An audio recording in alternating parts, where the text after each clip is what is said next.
Okay, see this? This is my back hills mix. You got a nice tealy turquoise.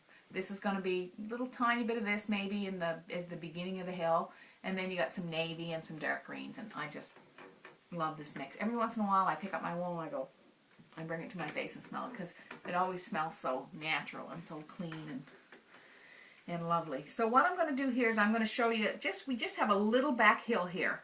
And I'm just going to give you an idea of the kind of thing that I use in a back hill like this in terms of color.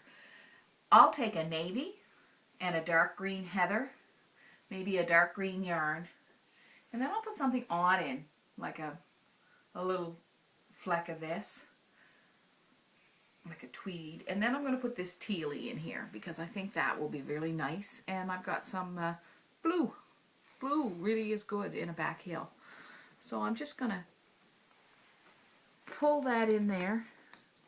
We're just going to hook up a little back hill very quickly.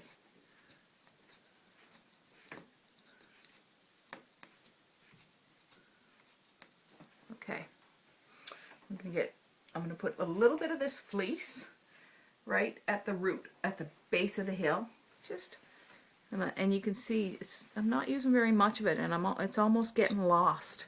I'm going to spread it around a little. I'm going to bring it over here too. A little bit of fleece, and I'm not hooking it real high. Now, in the foreground, just so you know, I'll take that fleece. Boy, I'll really hook it high. It'll look completely different. Just so you know, you can hook it really high if you want to. I'm almost hauling it up a ½ inch. And we'll deal with that later on. But back to the back hills.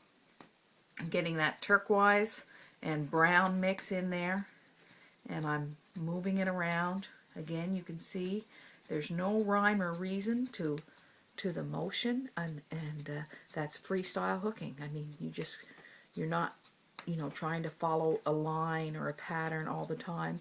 You're trying to get lost in your motion. I can't stress that enough.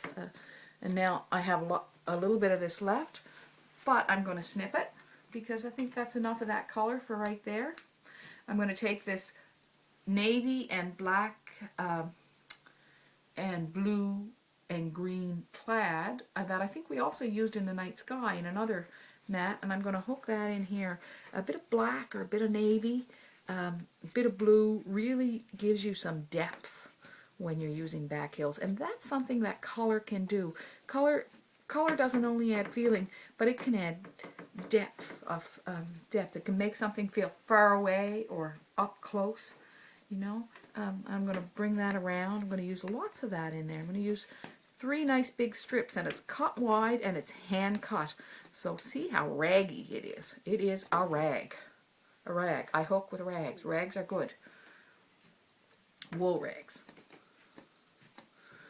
So we're going to pull that in there. And you know, right now this just looks like a little mess. But I'm going to get the green tweed out now.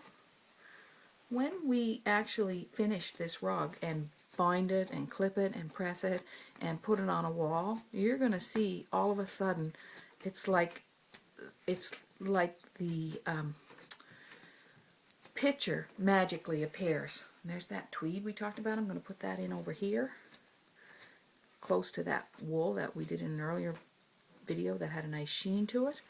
I'm going to take the green yarn.